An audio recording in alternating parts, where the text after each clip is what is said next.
Viajamos por Venezuela y sus comunidades. Nosotros queremos que nos arreglen esa calle. Nos reunimos con los vecinos. Tenemos que hacerle un cumpleaños a las cajas para que nos vengan. Escuchamos sus reclamos, sus problemas. Pero es un momento de participar. Y aportamos una solución. Para poder defender nuestra comunidad. Es lo que estamos aquí, participando. Periodismo de soluciones en acción.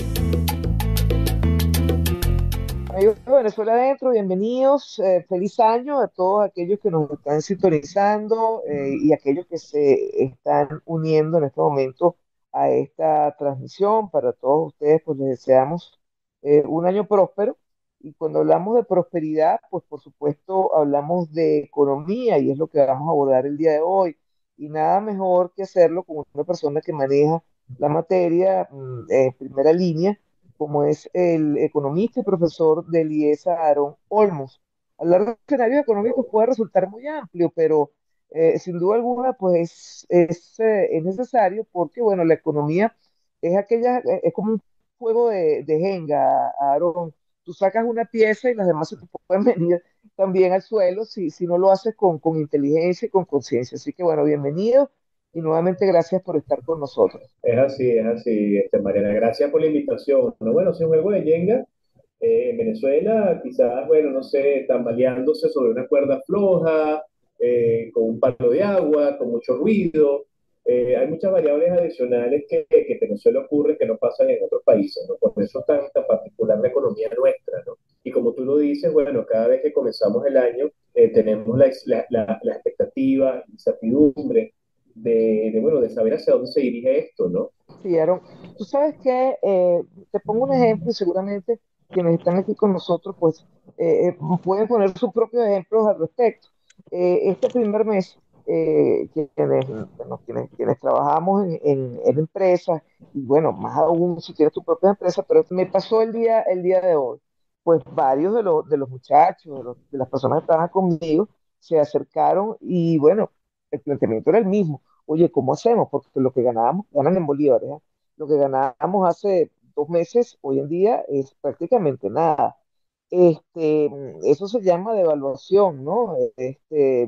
Y se llama además una inflación en continuo cuando pues había mejorado este enfermo, vamos a decirlo así.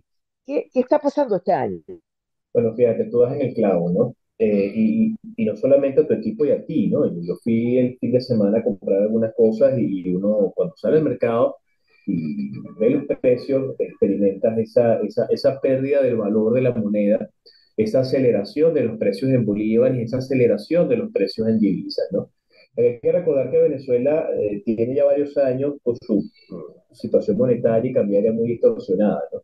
Primero recordar que tenemos tres conversiones monetarias, tenemos 14 ceros menos, que cerramos con una inflación dado por los indicadores del Observatorio Venezolano de Finanzas, que hasta ahora tenemos, que nos habla de diciembre, no tenemos el dato de diciembre del Banco Central todavía, nos hablan de una inflación que cierra interanual, acumulada, pues 305%. Y 305%, pero mucho más allá de lo que fue la previsión del Fondo Monetario en sus proyecciones para Venezuela en este año, que ellos lo situaban en 220%, ¿no? Con una inflación puntual de diciembre del 37%. Entonces, Venezuela es un país donde tenemos una situación de pérdida de valor de la moneda, pérdida de confianza en la moneda, en las políticas del Banco Central. El empleador paga en bolívares, en el mercado te cobran divisas, una aceleración del tipo de cambio, tanto el oficial como el no oficial, a gran velocidad. El oficial estaba ya hoy en 19, el no oficial está en 20 y tanto. Ya la diferencia se comienza a cerrar esa brecha y estamos viendo que comenzamos el año, bueno, con alto nivel de inflación, somos el país con mayor inflación de América Latina, somos el segundo país o tercer país, dependiendo de los datos que tomes o del Banco Central o del Observatorio, con mayor inflación del planeta.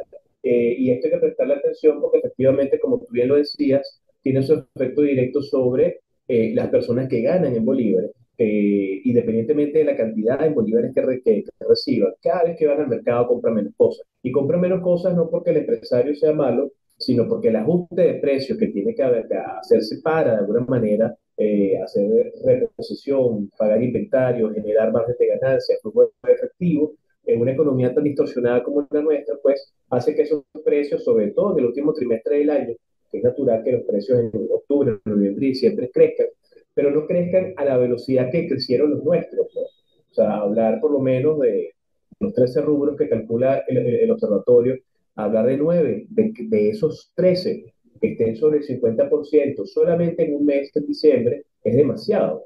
Entonces, de alguna manera vemos cómo el salario del venezolano, los complementos, ¿cómo se llaman? Los gastos de transferencia que hace el Ejecutivo para tratar de complementar ese salario, se va como sale de agua entre las manos porque la aceleración de precios, sobre todo en moneda extranjera, se está comiendo ese esfuerzo, entendiendo que en Venezuela suben los precios en bolívares, pero también suben en las otras monedas, ¿no? Quisiera hacer un paréntesis porque el año pasado, cuando uno hablaba con economistas, le decía, bueno, la inflación se está notando incluso hasta cuando tú pagas en dólares. Nos decían, no, inflación en dólares no hay, pero pareciera que este concepto está cambiando. Si pudieras explicarnos allí, porque vemos que en dólares el precio del producto también está subiendo. Sí, fíjate, técnicamente la inflación se mide en la moneda que uso legal del país, ¿no? Si estoy en Colombia se mide en pesos, ¿no? Si estoy en Estados Unidos se mide en dólares, si estoy en Venezuela se mide en bolívares, ¿no? Entonces, técnicamente el indicador mide variación de bolívares de una canasta de un mes a otro, de un trimestre a otro, de un año a otro, ¿no? El tema es que como tenemos la economía nuestra tan distorsionada, y recordamos que en el occidente se usa más el peso colombiano que el bolívar, en el sur se usa más el real brasileño y el oro que el bolívar, en el oriente se usa más el dólar y el euro que el bolívar, en el centro del país se usa más el peso ahora también y el dólar que el bolívar.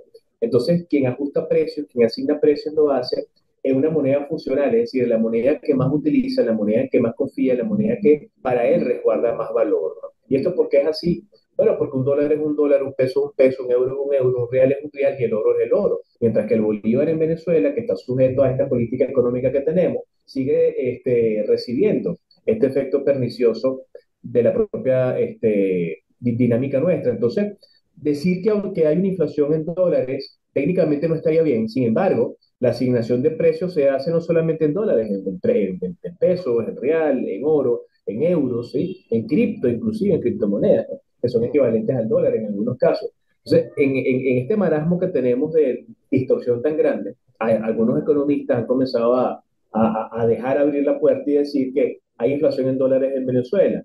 Bueno, lo que estamos viendo cuando se ajustan precios, por lo menos usted compró algo en 3 dólares hoy y va mañana y está en 8 dólares, bueno, evidentemente hay una variación de 5 dólares allí, ¿no? Pero lo que estamos viendo en ese momento del precio de una moneda extranjera es una mayor depreciación del bolívar. Es decir, para yo poder de alguna manera fijar precios y tener un margen de ganancia, necesito incrementarlo aún más en una moneda extranjera. Eso es peor aún, el efecto del Sí. incremento de precio en moneda extranjera que en la propia moneda nuestra, ¿no? Y lo interesante es saber que hay un consenso a nivel generalizado en el país de los fijadores de precios, ese precio REF que vemos en todas partes, se asume como, bueno, un elemento de acuerdo entre los fijadores de precios, porque en definitiva pues se tiene más confianza en una moneda extranjera que no depende de la política económica venezolana. Sí, eso es una realidad. Ahora, cuando se piensa cómo atajar esta situación, Aaron, ¿qué debería hacer el gobierno para ponerle cierto freno? Porque, bueno, el año pasado hubo inflación, pero salimos de la hiperinflación, aunque siguió habiendo una inflación muy alta. Pues muchos temen, y te pregunto, ¿cabe el escenario de que nuevamente entremos en la hiperinflación? Sí, es posible, de la misma manera que entramos en algún momento hace unos años atrás y salimos entre diciembre del año antes pasado y enero del año pasado, es posible que se vuelva a estar en hiperinflación. ¿Y de qué depende esto? Bueno, de la orientación que tome la política económica del país, ¿no?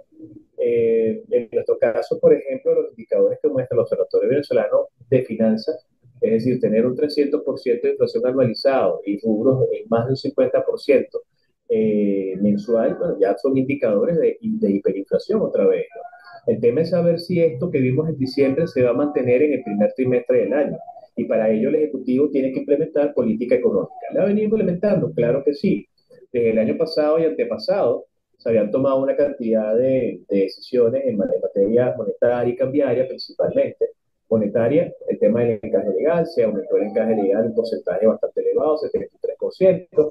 El efecto de esto es desincentivar el uso de el consumo financiado con la banca, por ejemplo, ¿no? Vemos que los bancos no se han activado hacia lo que es su verdadera misión, que es intermediar fondos, hacer préstamos, créditos. Y por el otro lado tenemos las intervenciones cambiarias, ¿no? Por parte del Banco Central de Venezuela, que en la medida en la cual el país comenzó a generar menor cantidad de ingresos, producto de las exportaciones y otras razones, bueno, comenzamos a ver una menor cantidad de intervenciones, es decir, se hacían en la misma frecuencia de tiempo, pero en menor cantidad. Y es una política que si bien fue exitosa para tratar de mantener ese tipo de cambio, como recordamos durante una cantidad de meses entre 4 y 5 bolívares, en la medida en que Venezuela comenzó a tener menor cantidad de ingresos divisas para insuflar esta política, bueno, comenzamos a ver un crecimiento de ese tipo de cambio. Tan solo en febrero del año pasado, un dólar correspondía a 4 bolívares, 4.30 o 5 bolívares, ¿no? Y a final del año estábamos casi montados en 20, ¿no? O sea, casi que se multiplicó por 5. Entonces, de alguna manera, si bien se aplicaron algunas tomas de decisión, no es una toma de decisión coordinada que forme parte de un plan de reestructuración económica, porque ya deberíamos estar hablando de eso, no de una medida aislada por aquí, una reforma fiscal por allá, una ley que intenta grabar el uso de las divisas por aquí, hablar de unas zonas económicas especiales por allá. Son buenas ideas, pero de alguna manera no están conectadas entre sí para atacar el problema de fondo, que en principio tiene que ver con un problema de producción. Ahora, un plan de reestructuración económica, Aaron, como lo que estás diciendo, en el caso específico de Venezuela, no requiere apoyo de capitales foráneos, o sea, no requiere préstamos.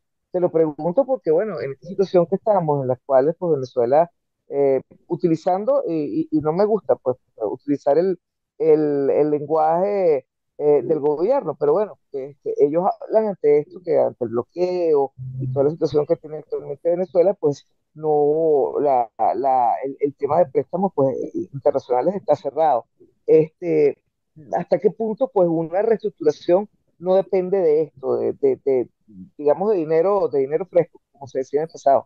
Totalmente, mira, es una realidad, ¿no? No solamente haría falta acceso a dinero que está represado en cuentas afuera, multilaterales que no terminan de reconocer al primer mandatario, porque hay otra visión de mundo por allí y de país también todavía.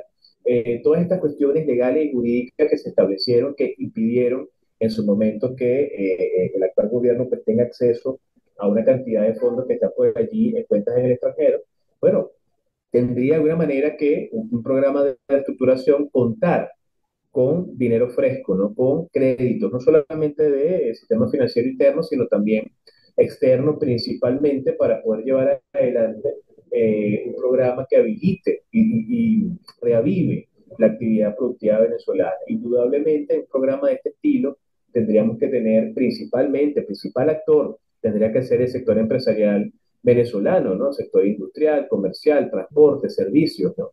Y es allí donde este tema político partidista se conecta con el tema de la política económica.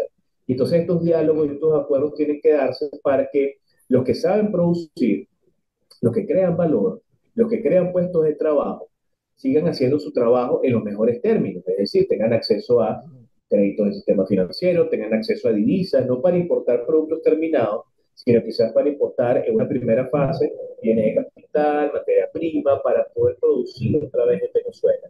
O sea, eso de alguna manera hay que comenzarlo a armar de una vez, porque lo que hasta ahora se ha aplicado de 3 años a la fecha, 2 años a la fecha, si bien ha solventado problemas puntuales y llegó a generar cierto nivel de estabilidad y una sensación de que estábamos en cierto nivel de recuperación, hay unas estadísticas por allí del Banco Central y del Observatorio Venezolano de Finanzas que nos hablan de una recuperación económica de un 17, un 18%.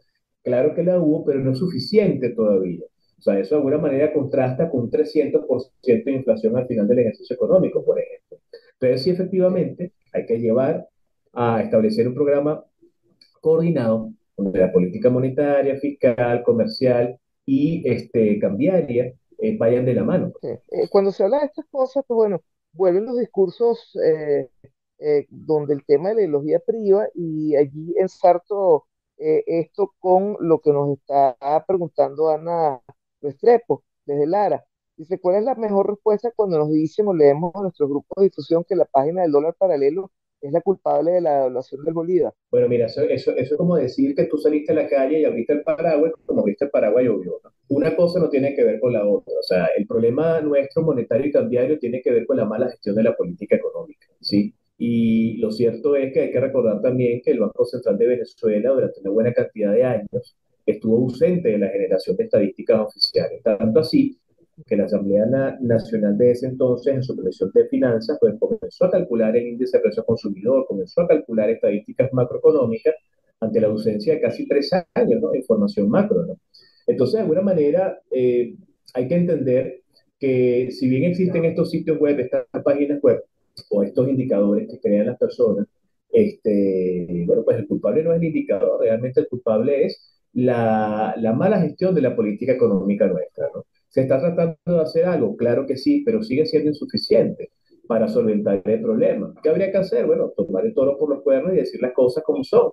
Mira, la política económica de estos últimos años ha fracasado, no ha sido eficiente, más bien hemos quemado una gran cantidad de divisas en el proceso de mantener un tipo de cambio. El sistema financiero requiere mayor cantidad de dólares, las personas toman los bolívares porque es la moneda de curso legal, pero si tú le pones a escoger a una persona entre bolívares y otra moneda, escogerá otra moneda u otro medio de pago, ¿no? Y lo cierto es que hay un trabajo profundo porque a nivel estructural hay que recuperar la confianza en la moneda, la confianza en las políticas económicas, la confianza en las instituciones que son las responsables de la política económica y la confianza entonces en una visión de mundo que nos ayude a entender una nueva Venezuela en términos de su recuperación. Entonces, no es culpable la página, no es culpable la cuenta de Instagram, sigue siendo culpable la mala gestión de la política económica. ¿Qué tanto ayudaría que quitaran las sanciones, Aaron?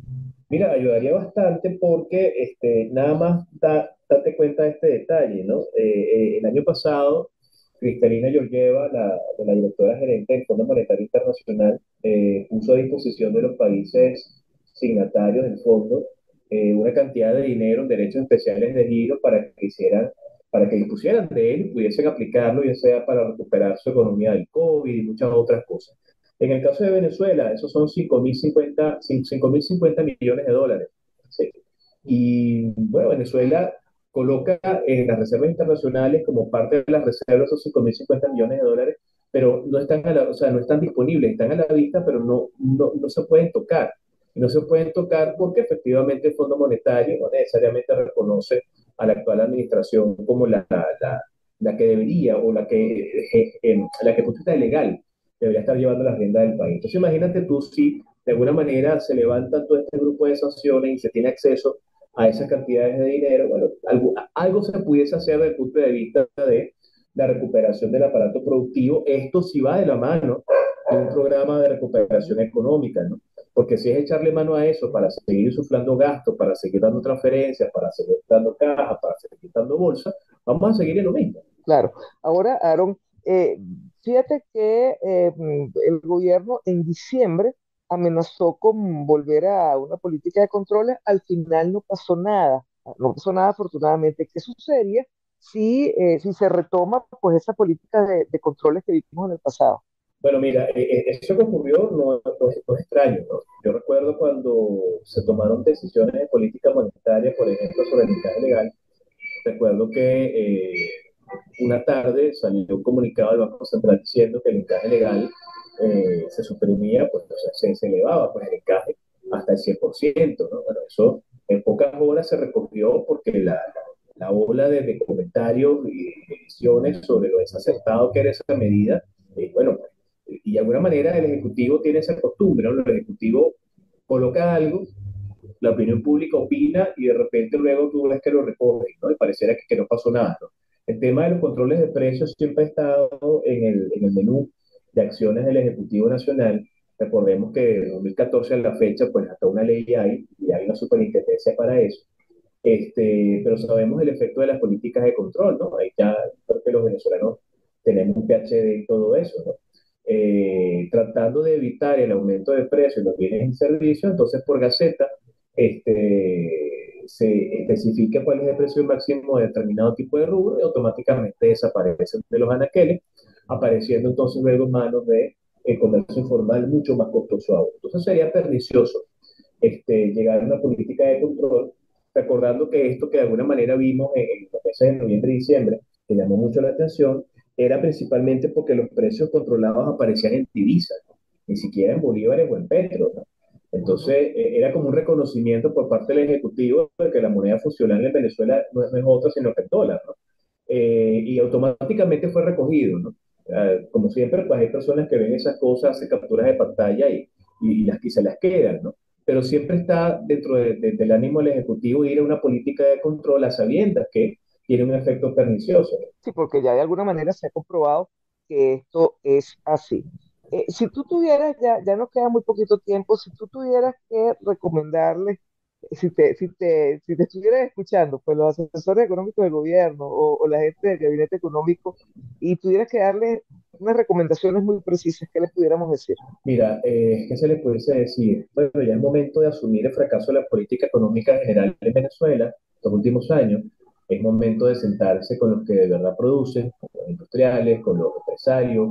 Es momento de delinear la estrategia para la recuperación de la economía venezolana. Entonces, aquí hablamos de un plan de estructuración económica, que no es un paquete ni nada por el estilo, son tomas de decisión que hay que hacer de manera coordinada entre el sector empresarial, el gobierno y los trabajadores, esa figura tripartita tan importante, para de manera paulatina, y no podemos levantar todo lo que en más de 20 años se ha destruido de la economía en 2 días, pero tenemos que comenzar por algún lado y hay que comenzar entonces a estructurar una visión coordinada donde se le da acceso, crédito a los empresarios, se tenga acceso a las divisas para importar bienes de capital, para poder producir en Venezuela, comenzar a depender paulatinamente mucho menos de las exportaciones de productos finales, comenzar a crear un clima jurídico que garantice, sobre todo garantías para el dinero de los propios y los ajenos, es decir, los nacionales y los no nacionales.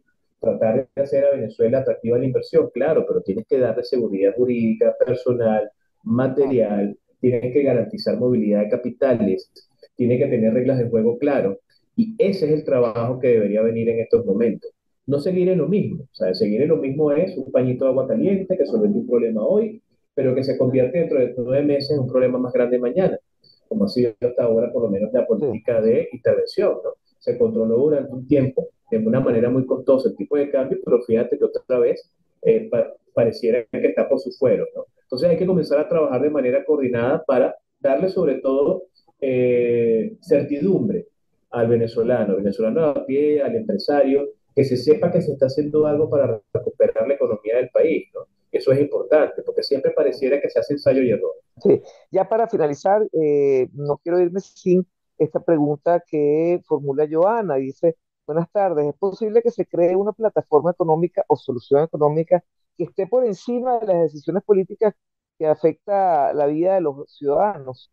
O sea, que se tomen decisiones económicas sin tomar en cuenta el tema político. ¿Es esto posible, Aarón? Mira, lastimosamente todos los países están conectados con la política del grupo de gobierno predominante, ¿no? Este, si bien la política económica es distinta a la economía política, una cosa es la visión técnica puesta al servicio de lo económico, otra cosa es la visión partidista que utiliza lo económico para el servicio particular, ¿no?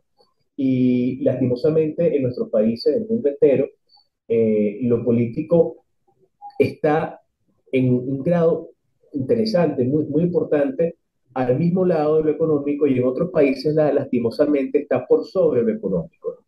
Entonces, tener una plataforma que se exima de los políticos partidistas para las tomas de decisiones económicas en la actualidad es un poco difícil.